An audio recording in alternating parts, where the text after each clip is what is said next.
할렐루야, 최한권 목사입니다. 저는 늘 여러분들과 성경을 나누며 또 개인적인 묵상을 통해서 하나님의 말씀 창세기 1장 태초에 하나님이 천지를 창조하셨느니라고 시작되는 이 말씀의 포문을 시작으로 요한계시록 22장까지의 그 긴긴 말씀의 여행을 우리가 더듬어 따라가다 보면 이 하나님의 말씀은 인간의 시간과 인간의 공간 속에 주어지는 인과관계는 상관없이 어느 순간이나 어느 시간대나 하나님의 말씀이 제대로 나와 소통이 되고 있다면 우리는 그로 인해서 발생되어지고 주어지는 그 충만한 큰 기쁨과 조용한 갈망을 우리는 늘 경험하며 살아갈 수가 있을 텐데, 왜 우리는 아무리 복음이라고 외치면서도 그 들려오는 그 소리가 이야기로 들리지 아니하고 가르침으로 설득으로 나를 강요하려고 하는 그런 소리로만 들릴까? 그래서 때로는 그 자리에 앉아 그 말씀을 듣고 있지만 마음은 다른 데 가서 피해 있는 그러한 이중적인 우리의 모습을 볼 수가 있죠. 이것은 아마 우리를 지으신 창조주 하나님 아버지와 피조물인 우리 사이에 사랑의 관계, 소통의 관계가 잘못 처음부터 단추가 끼어졌기 때문이라고 생각합니다. 하물며 하나님과 사람 사이를 떠나서라도 사람과 사람 사이에도 같은 방법과 원칙이 적용됩니다. 우리가 다른 사람들에게, 그 다른 사람이라는 것은 부모님과 자식 간의 관계가 될 수가 있고, 아내와 남편의 관계가 될 수도 있고, 목회자와 성도의 관계가 될 수 있고, 사회에서 만나는 무수한 사람들과의 관계도 될 수가 있습니다. 그러한 관계 속에서 우리가 진정으로 사랑을 받을 수 있는 비결이라고 해야 하나요? 이 단어가 맞을지 모르겠습니다만 비결은 복잡하지 않습니다. 의외로 심플, 의외로 간단합니다. 바로 그녀, 그것을 그대라고 부르는 겁니다. 내 앞에 늘 3인칭으로 존재하던 그녀, 그것을 그대라고 하는, 너라고 하는 2인칭으로 부를 수 있는 관계 속으로 우리가 진입하면 됩니다. 그를 그대로서 대하는 것이죠. 아니, 도대체 이렇게 무슨 말을 추상적으로 저렇게 어렵게 하느냐고요?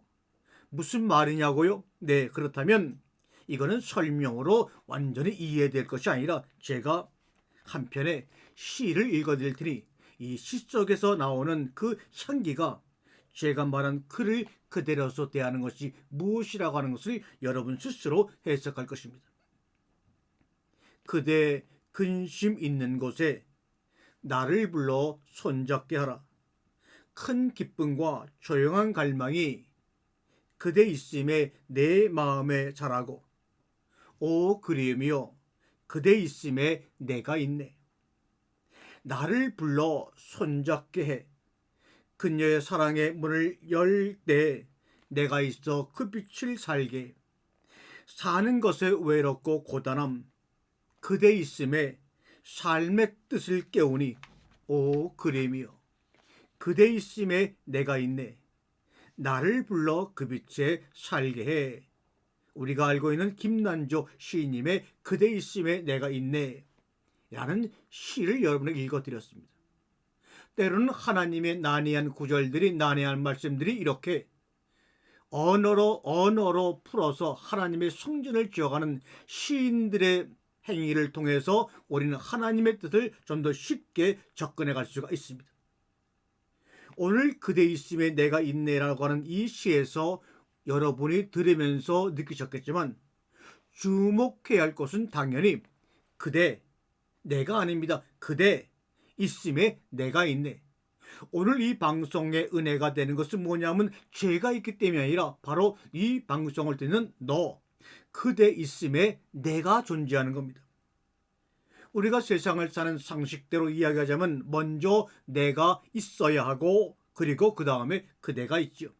왜냐하면 그대란, 3인칭의 그대란 나의 상대로만 존재하는 대상의 명칭이기 때문입니다. 그런데 웬일인지 이 시에서 이 시인은 거꾸로 노래하고 있습니다. 게다가 그대가 있어 삶의 뜻을 배운다고 말합니다. 무슨 의미일까요? 무슨 뜻일까요? 이에 대한 대답은 프랑스의 철학자 가브리엘 마르셀의 형이사학일지라는 책에서 전개한 그대 이론을 통해서 빌려서 여러분과 함께 이해하고 하나님의 뜻을 좀 더 폭넓게 이해하는 길로 들어가 보고자 합니다. 이 형이사학일지를 쓴 가브리엘 마르셀은 사실상 현대 소수의 형이사학자들 중에서 가장 독창적인 형이사학자에 속하는 아주 대단한 분입니다. 데카르트는 이런 얘기를 했죠. 나는 생각한다, 고로 존재한다. 그런데 이 마르셀은 자기의 좌우명 속에 내가 존재한다가 아니라 내가 위를 향하여 존재하는 것이다, 이렇게 말했습니다.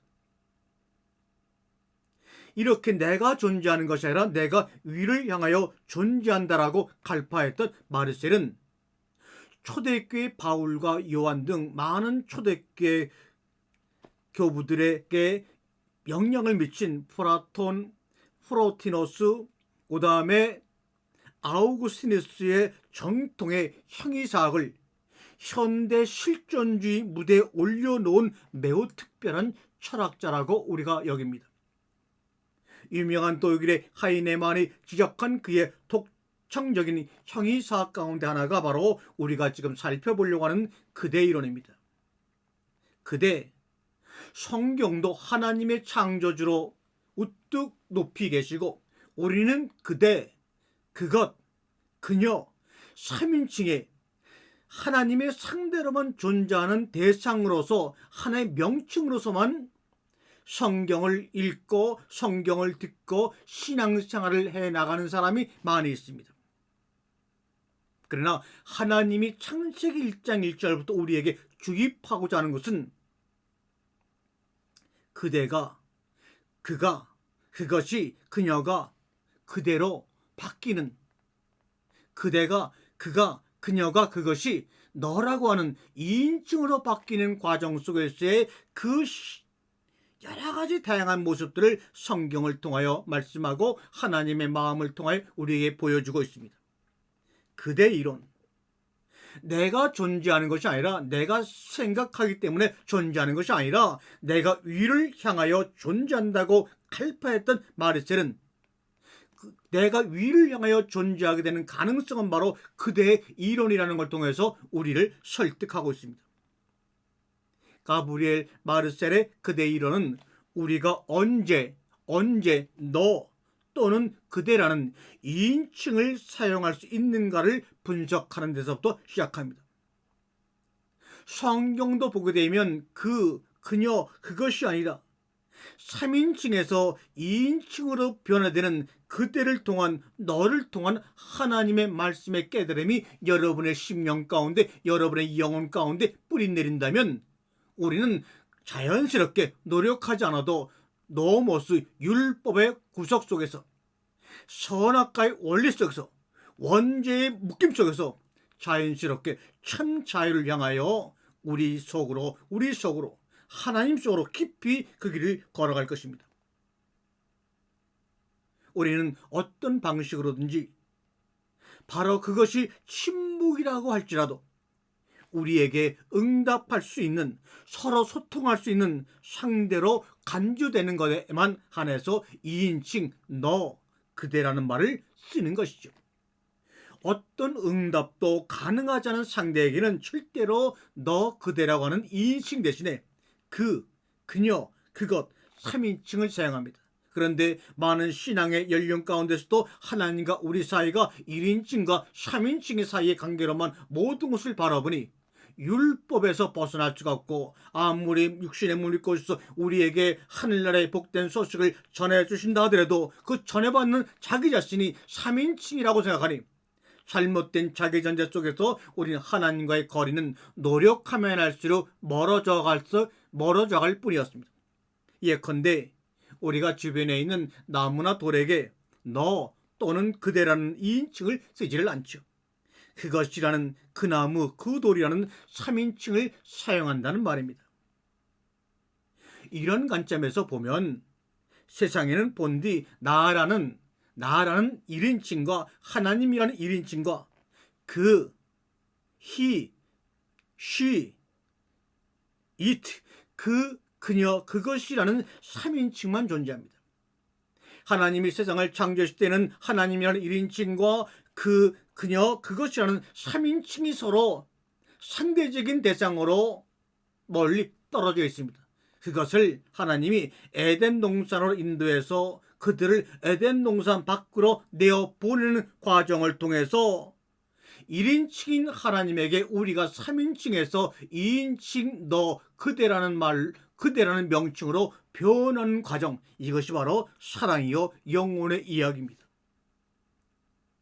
그런데 모든 3인칭의 관계에 있는 대상들은 서로가 서로에게 사실은 가까이 있는 것 같아도 제3자입니다. 당연히 서로 응답하지도 배려하지도 않으며 서로의 존재를 내 몸처럼 서로의 몸처럼 인정하지도 않습니다. 오직 1인칭인 나가 3인칭 대상에게 2인칭 관계를 맺어 너 또는 그대라고 부를 때에만 3인칭 대상도 나를 2인칭으로 부르면서 응답하고 인정하게 되죠. 이것이 하나님과 우리의 관계의 진전을 의미하는 것이기도 합니다. 하나님인 나가 1인칭이 그녀, 그것인 우리에게로 다가와서 너라고 불리는 겁니다. 나가 너에게로 다가가서 나가 되는 겁니다.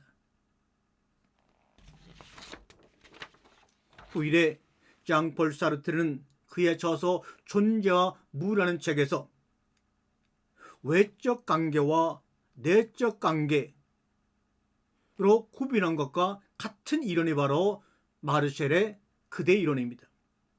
이 장폴 사르트르는 외적인 관계는 이런 것이다, 내적인 관계는 이런 것이다 라고 얘기를 하는데, 이 외적인 관계는 사르트르는 뭐라고 이야기하냐면 타자 제3자의 출현이나 소멸로 인하여 나의 존재, 나의 감정에 아무런 영향을 받지 않는 관계를 외적인 관계라고 말하고 있고, 제3자 타자가 나의 나됨, 곧 내 존재의 탄생과 소멸과 영혼과 감정에 개입하는 관계를 내적인 관계라고 부르고 있습니다. 맞습니다. 타자의 출현이나 소멸로 저 아프리카에서 기아로 전쟁으로 죽어가는 그들이 그렇게 무수히 많다고 방송을 통하여 신문을 통하여 듣고 있으면서도 여러분과 나의 존재에 아무런 영향도 미치지 못하고 우리의 감정에 조금도 영향을 주지 않는 관계입니다. 이것을 바로 외적인 관계다. 그러나 누군가가 독감에 걸려서 코로나에 걸려서 고생하고 있다고 하게 되면 그 사건이 바로 나의 존재와 감정에 큰 영향을 미치거나 소멸시키는 관계가 바로 너와 나의 내적인 관계라고 이야기하는 것입니다. 외적인 관계라고 하는 것 사실은 그 사람이 살아있으나 나에게는 죽은 사람과 마찬가지죠. 왜요? 아무런 영향을 미치지 못하고 있기 때문입니다.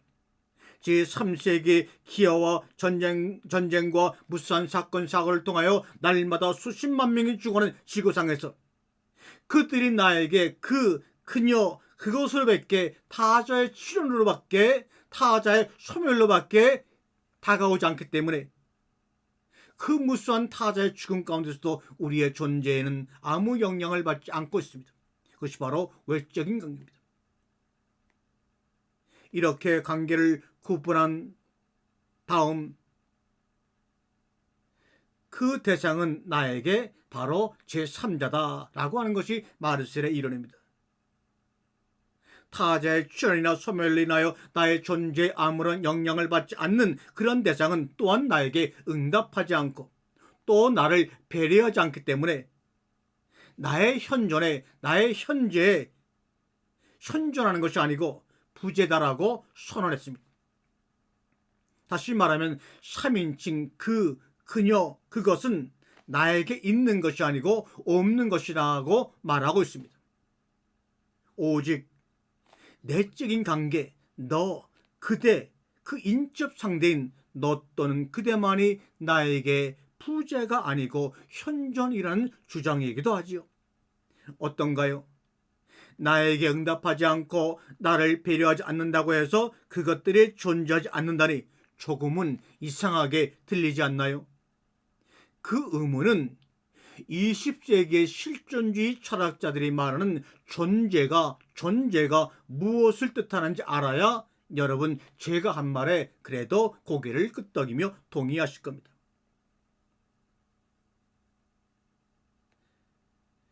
그러면은 실존주의 철학자들이 말하는 존재가 무엇인지를 여러분이 스스로 알기 위해서 제가 간편한 아름다운 시를 들려드립니다. 잘 들어보시기 바랍니다. 하지만 내가 나라는 말을 가장 숭배할 때는 그 말이 당신의 길을 통과하여 당신의 온 몸을 한 바퀴 돈 후 당신 입을 통하여 너라는 말로 내게 들려질 때입니다. 나는 압니다. 당신이 없다면 나는 나를 말할 때마다 무로 향하는 컴컴한 돌계단을 한 칸씩 밟아 내려가겠지요. 하지만 오늘 당신은 내게 미소를 지으며 너는 말이야 로 시작하는 이야기를 들려주었습니다. 그 이야기는 지평선이나 고향과는 아무 상관이 없었지만 나는 압니다. 나는 오늘 밤 내게 주어진 유일한 선물인 양 너는 말이야 수없이 되뇌며 지금보다도 평화로운 장 속으로 서서히 빠져들 것입니다. 신보선 시인의 나라는 말의 일부분을 나눴습니다. 이 시에서 시적 화자에게는 다행히도 자기에게 미소를 지으며 너는 말이야로 시작하는 이야기를 들려주는 당신이라는 2인칭 상대가 있었습니다.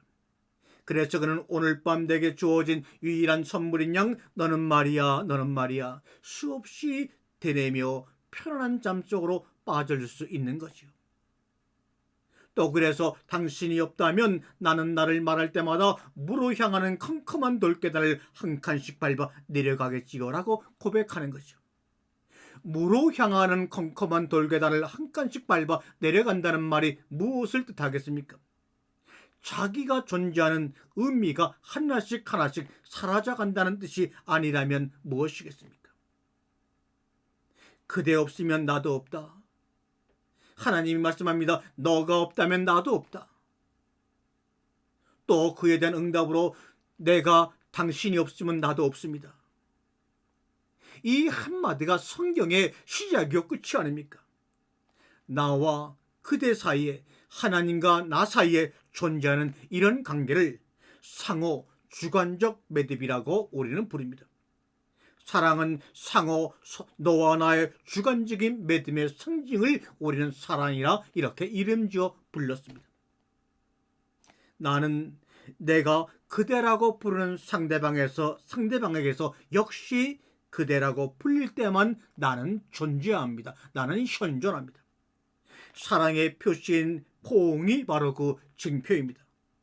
포옹은 허그한다고 하는 것은 내가 타인을 안는 행위이자 동시에 내가 타인에게 안기는 행위이기 때문입니다. 악수도 마찬가지입니다. 그것은 내가 다른 사람의 손을 잡는 것이자 내 손이 다른 사람의 손에 잡히는 행위이기 때문입니다. 상호 주관적 매듭 앞에서는 이처럼 사랑하는 것이 곧 사랑받는 것이 됩니다.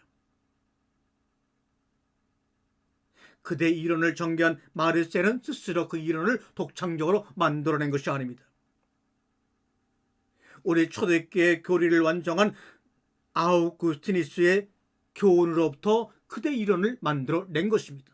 참으로 성경은 세월을 건너서도 위대하게 전해져 옵니다. 마르셀의 이와 같은 그대 이론 상호 주관적 개념은 아우구스티누스가 교훈한 사랑의 개념에서 힌트를 얻어 만들어낸 것입니다. 아우구스티누스는 삼위일체론에서 하나님의 본성인 사랑에는 사랑하는 자 성부, 사랑하는 자 아만스인 성부와 사랑받는 자, 큐도 아마투어인 성자, 그리고 사랑 그 자체인 아모르인 성령, 이 세 요소, 성부와 성자와 성령이 사실상 하나이기 때문에 온전한 사랑은 사랑하는 것이 사랑받는 것이 된다고 아마투르라고 설파했습니다. 이것이 삼위일체론을 만든 배경인데, 이 삼위일체론을 만든 배경에는 우리는 아무런 지식도 갖지 못하고, 오히려 세상의 철학자가 이렇게 삼위일체론에 정말 사랑하는 것이 사랑을 받는 것이야 아마추라는 그 개념을 가져다가 그대 이론을 만들어서 우리를 지금 다시 한번 가르치고 있는 것입니다. 사랑하는 것이 사랑받는 것이다. 왜요? 사랑하는 자인 성부와 사랑받는 자인 성자와 그리고 사랑인 성령이 하나라면 사랑하는 것이 곧 사랑받는 것이죠. 여러분, 사랑받기 원합니까? 아모르 아마트, 사랑하는 것이 사랑받는 것이요, 사랑받는 것이 사랑하는 것입니다. 사랑만 하는 것이 좋은 것이 아니라 사랑도 제대로 받아들일 줄 알아야지만 아모르 아마트, 삼위일체가 우리 가운데 경험되어지는 것이지, 삼위일체론을 어떤 이론과 비유를 통해서 설명하고 이해시킨다고 하는 사람은 다 가짜의 거짓말입니다. 사랑하는 것이 사랑받는 것이라는 것을 깨닫고 그 경험의 차원에 들어갈 때만이 삼위일체를 우리는 이해하는 것이 아니라 경험되어지는 것입니다. 우리는 여기에서 타인 사랑을 통한 자기 사랑이라고 하는 성경 속의 오묘한 진리를 깨닫게 됩니다. 그리고 다음과 같이 우리는 말할 수 있습니다. 나는 내가 사랑하는 존재들에 의하여 나 자신이 사랑받고 있다고 파악하고 있는 한에서만 나 자신에 대해서 어떤 가치를 부여하게 된다, 이 말입니다. 우리는 천당과 지옥을 아주 그냥 사람을 겁주기 위해서 있지 않은 성경의 말을 갖다가 단테 신곡을 빌려다가 벤 소설거리를 빌려다가 사람에게 겁을 줍니다. 그러나 진정 지옥이 무엇입니까? 저는 이야기합니다. 이것이 지옥이야. 이것이 지옥이지. 전에는 전혀 생각을 하지 못했습니다. 여러분들도 기억하시겠지요. 유황불, 장작더미, 새꼬챙이, 무시무시한 지옥의 환경을 이야기 들었습니다. 그러나 여러분, 다 쓸데없는 이야기입니다. 새꼬챙이 같은 것, 유황불 같은 것, 장작더미 같은 것 다 필요 없습니다. 지옥은 이것 하나만 있게 되면 그것이 바로 지옥입니다. 현세와 내세의 지옥입니다. 그것은 바로 그대라고 하는 사람이 우리 안에 있지 아니하고 그녀, 그것들 3인칭 타인들만 내 주변을 둘러싸고 있게 되면 그것은 바로 천국이 아니고 지옥입니다. 요컨대 당신을 대상화된 대상으로 바라보고 판단하는 3인칭 상대만 있을 뿐, 이것이 바로 지옥입니다. 당신에게 너는 말이야 라고 말을 건네며 상호 주관적 매듭을 맺는 2인칭 상대가 없는 그것이 바로 지옥이라고 성경은 이야기하는데, 우리는 왜 유황불, 장작더미, 새꼬챙이 이렇게 거짓말합니까? 말씀을 정리할까요? 존재물의 세계에서는, 보이는 세계에서는 내가 있어야 당신이 있고 그대가 있지만, 존재의 세계에서는, 보이지 않는 영적인 세계에서는 그대가 있어야 내가 있습니다. 다시 말해, 그대가 있어야 내 존재 의미가 드러나는 겁니다. 눈에 보이는 존재물의 세계에서는 아버지, 어머니가 있어야 비로소 아들과 딸이 있지만, 영적인 존재의 세계에서는 아들과 딸이 있어야 마침내 아버지, 어머니가 존재하는 의미로 드러난다는 말입니다. 영적인 세계에서는 피조된 아담과 이브가 있어야 하나님 아버지 여호와 예수 그리스도가 존재하는 의미로 드러난다는 말입니다. 바로 이 말을 유대인 랍비 마르틴 부버는 나와 너라는 책에서 나는 너로 인해 나가 된다 라고 표현했고, 김남조 시인은 그대 있음에 내가 있네라고 노래한 것입니다. 존재론적인 관점에서 보면 너 그대라는 2인칭은 이처럼 매우 특별한 인칭입니다. 그것은 관계 인칭이자 기적이요 신비의 인칭입니다. 1인칭인 나가 3인칭인 그나 그녀와 어떤 관계를 고난 가운데 극한 상황 가운데서 맺어질 때 드디어 너 그대라는 2인칭이 기적과 같이 탄생합니다. 그리고 이 2인칭이 우리를 서로에게 응답하고 배려하며 사랑하게 하지요.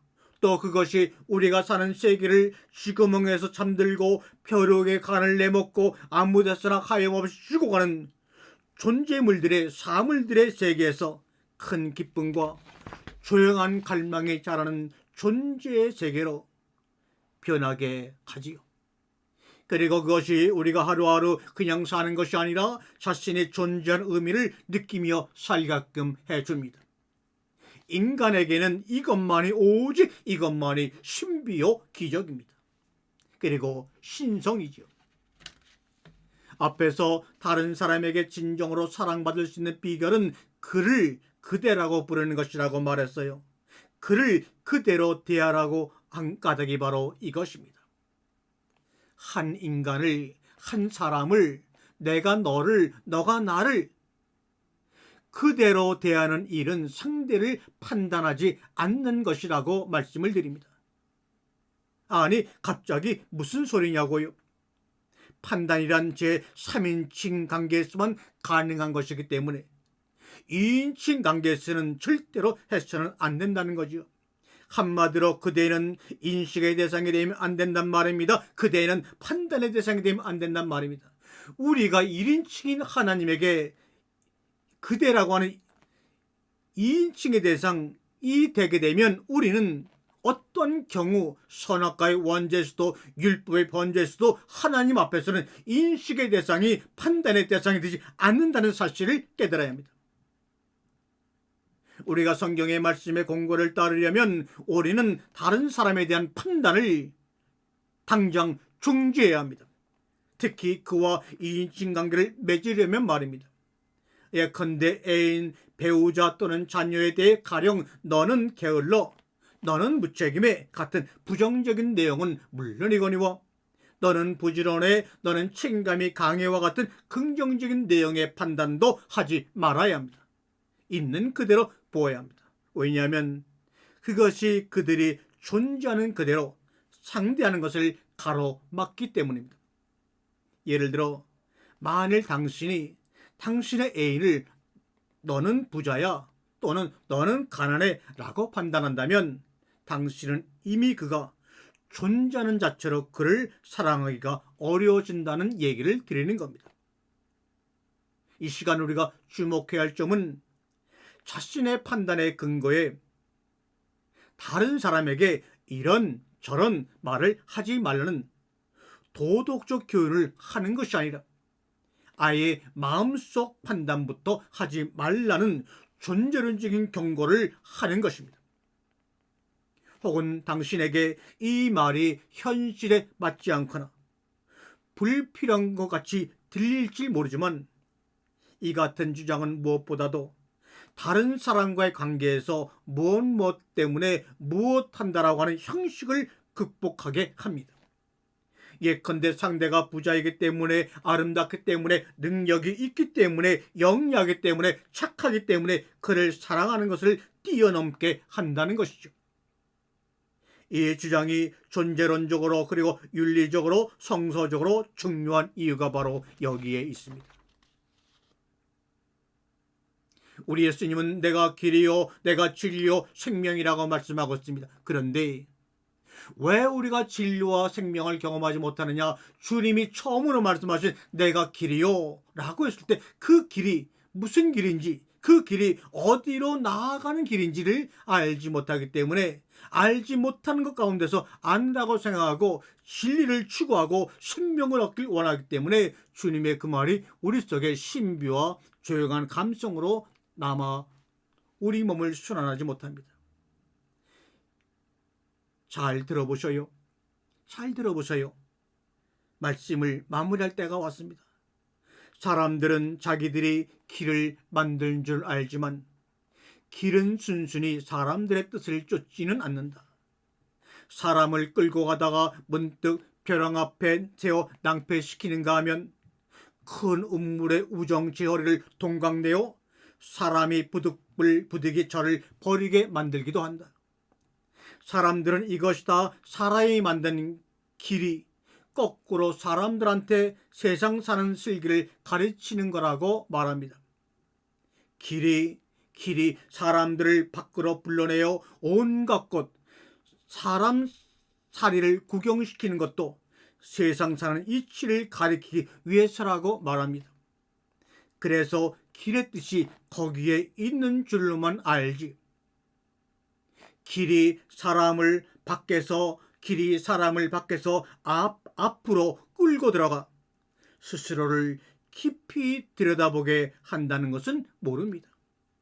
길이 밖으로가 아니라 안으로 나와 있다는 것을, 길이 밖으로가 아니라 안으로 나와 있다는 것을 아는 사람에게만 길은 고분고분해서 꿈으로 죄 몸을 수놓아 향기를 더하기도 하고 그늘을 들이어 사람들이 땀을 식히게 하기도 합니다. 그것을 알고 나서야 사람들은 비로소 자기들이 길을 만들었다고 말하지 않는다. 이상입니다. 나는 길이라고 말씀하신 그 길은 바로 밖으로가 아니라 내 안으로 나와 있는 길입니다. 내 안으로 깊이 들어가다 보면 내가 누구인 줄 알게 되고 내가 바라보는 그가 아니라 그대라고 하는 것을 알고 사랑을 받음으로 사랑하게 되고 사랑함으로 사랑을 받아 성부와 성자가 성령 안에서 삼위의 하나를 이루는 것처럼 여러분의 삶이 삼위의 삶이 이루어질 것입니다. 우리가 상식으로 가는 길이야 당연히 밖에 나 있지만 길이 끊어져 벼랑 앞에 섰을 때는 자기 안으로 들어가 스스로 깊이 들여다 보아야 한다는 말입니다. 길이 밖으로가 아니라 안으로 나 있다는 것을 아는 사람에게만 길은 고분고분해서 꽃으로 제 몸을 수놓아 향기를 더하기도 하고 그늘을 들이워 사람들이 땀을 식히게도 한다고 말합니다. 맞습니다. 자기 안에서 길을 찾아야 밖의 길도 비로소 열린다는 의미로 여러분에게 말씀을 드린 겁니다. 과연 그런지 볼까요? 여러분의 노정의 삶 속에서 과연 그런지 볼까요? 그 아름다운 경험들이 오늘 우리 가운데 이루어지기 바랍니다. 예수 그리스도 안에서 그 길을 찾아야 됩니다.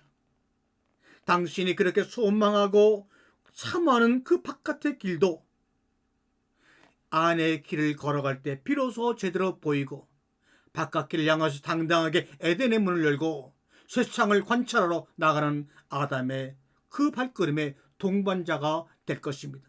그것은 원자로 인해 쫓겨남의 바람이 아니요 추방의 발걸음이 아님을 여러분 스스로 경험되어지기를 주님의 이름으로 간절히 축원합니다. 아멘.